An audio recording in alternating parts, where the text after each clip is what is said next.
From the looks of those lanterns, I'm not the only one who's been down here recently.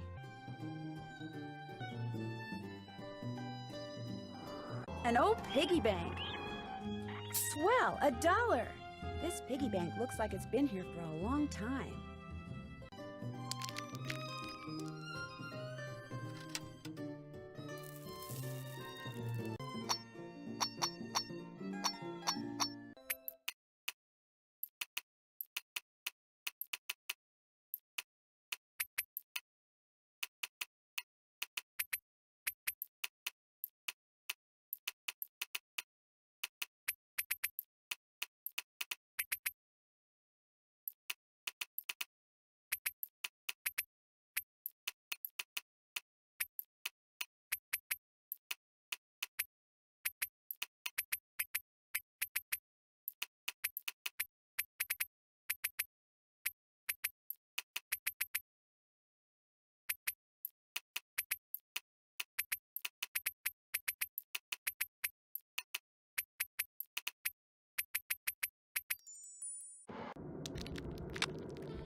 Guess I better not leave the lights on. Jeepers, that sounds like Richard Topham.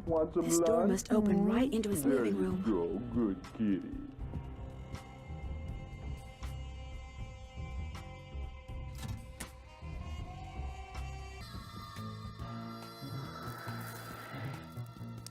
Now I'm hearing things. Guess I better not leave the lights on.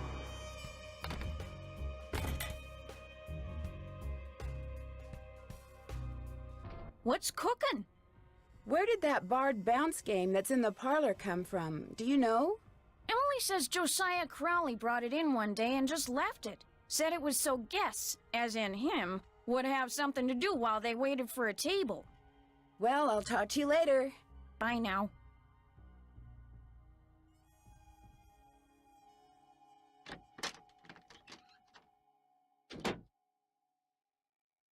Hi, Nancy. Is the clock in the parlor the one Josiah gave you? Yes. I don't know why he gave it to us. It's never worked, and nobody can open it to find out why. I'll be back in a little bit. Okay. Why does this picture keep moving?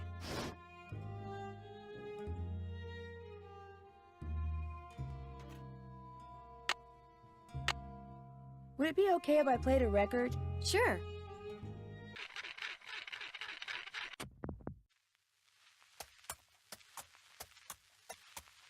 I'll never forget the night it all began, that dark, stormy, fateful night when I decided the time had come to rid the world of the creature.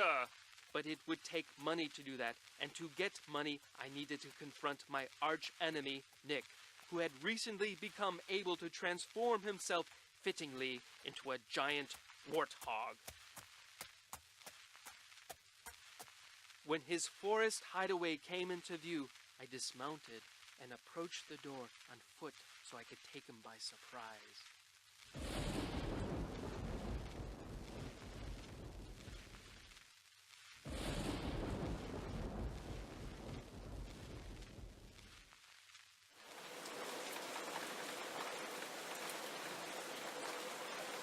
My fear that he would hear me proved groundless, for a terrible storm began to rage, washing away the sound of my footsteps. I peered through the rain-streaked window beside his front door and could see him sitting in front of the fire. He had returned to human form, but the malicious smile on his face suggested that he was recalling his recent porcine exploits. Seeing that the door was unlocked, I hurled it open and marched across the room toward him. "Step away from that bottle of warthog potion," I commanded, "and give me the 20 gold coins you stole from my poor servant." "I'm not going to give you a thing, save, perhaps, a taste of my sword."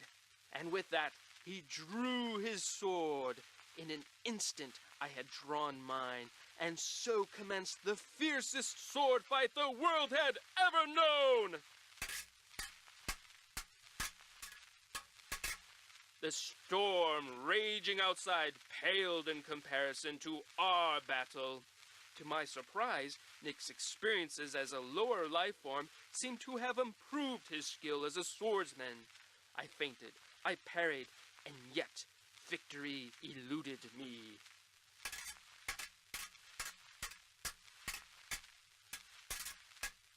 And soon I began to feel my strength ebbing from me. I was tiring rapidly. Summoning every ounce of what little energy remained in my body, I lunged at him one last desperate time. Ouch! Why, you've wounded me.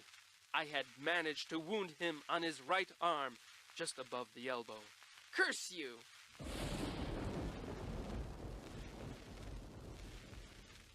His words, punctuated as they were by an untimely clap of thunder, sent a shiver down my spine. "Save your breath," I intoned, "and give me those gold coins." Here, take your precious coins. He tossed the bag of coins onto a chair, but as I reached for them, he reached for his bottle of potion, and in a matter of seconds, my night had gone from bad to horrible.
I need to adjust the mirrors so that the light hits them just right.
Looks like Josiah was a ham radio operator. Looks like I can't use the radio unless and until I replace the crystal.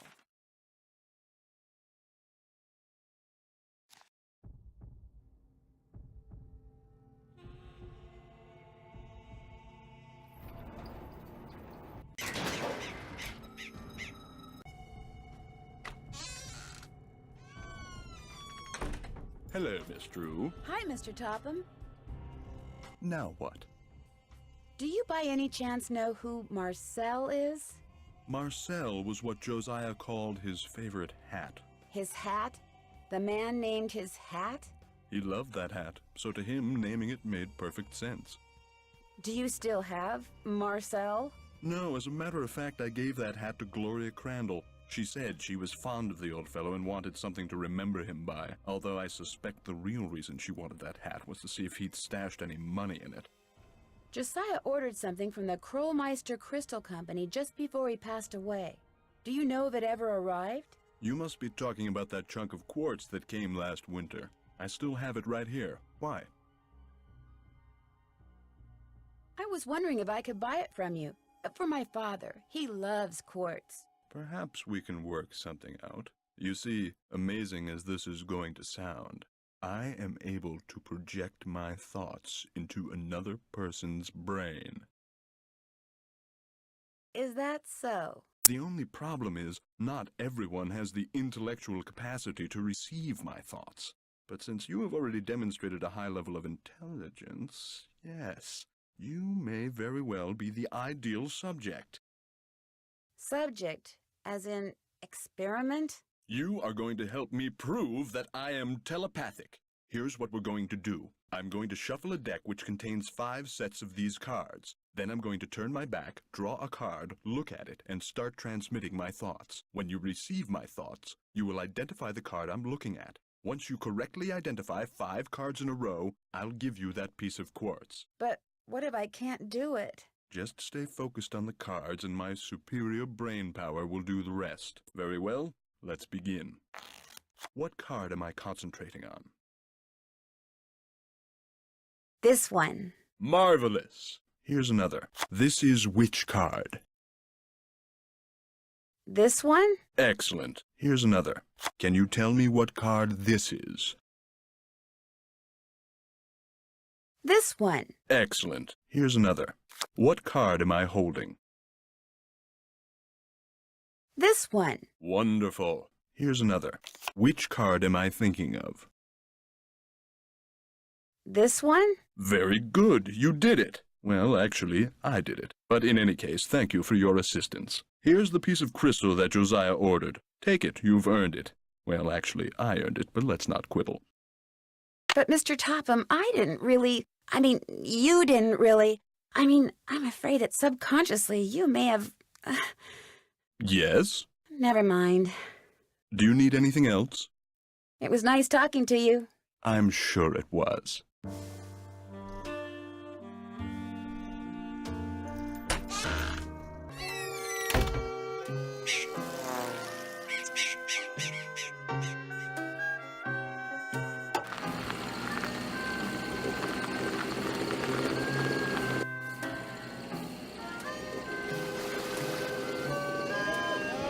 Hello, Mr. Waddell. Now what? I need for you to cut a blank from this piece of quartz. No big deal. Let's see it. The blank needs to be just like the one you made before for Josiah Crowley. Like I said, no big deal. You're gonna have to cough up $2, though. You can pay me when you pick it up. Good day.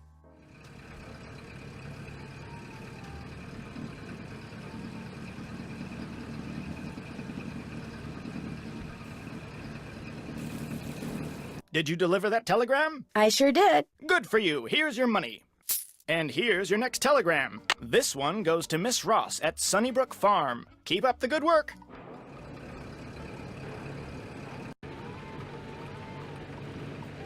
Hello, Mr. Waddell. Are you done making that blank? Have you got my fee? Right here. Good. Here's the blank I cut for you. Enjoy.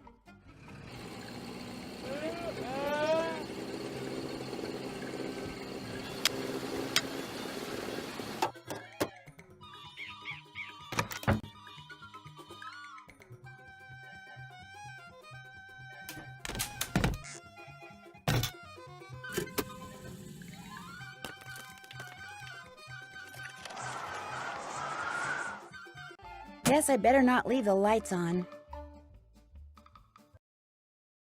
I don't hear anybody. Now would be a good time for me to sneak inside and have a quick look around.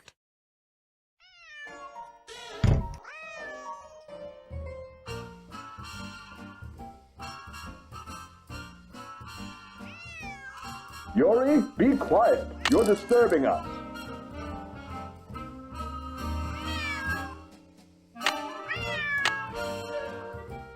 Clear your mind of all thoughts. Think about nothing save facts, Boo. Phew. Meet with Jay Archer at 9:30 a.m. about money.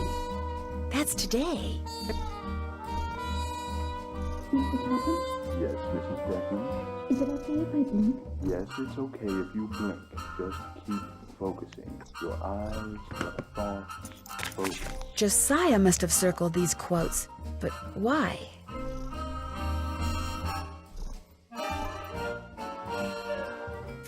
Something tells me I better write down all the stuff that's circled here in my journal.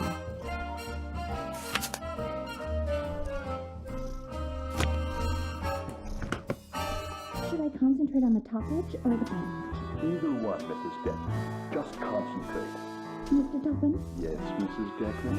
am I trying to push it or pull? Push it. You're trying to push it, all right?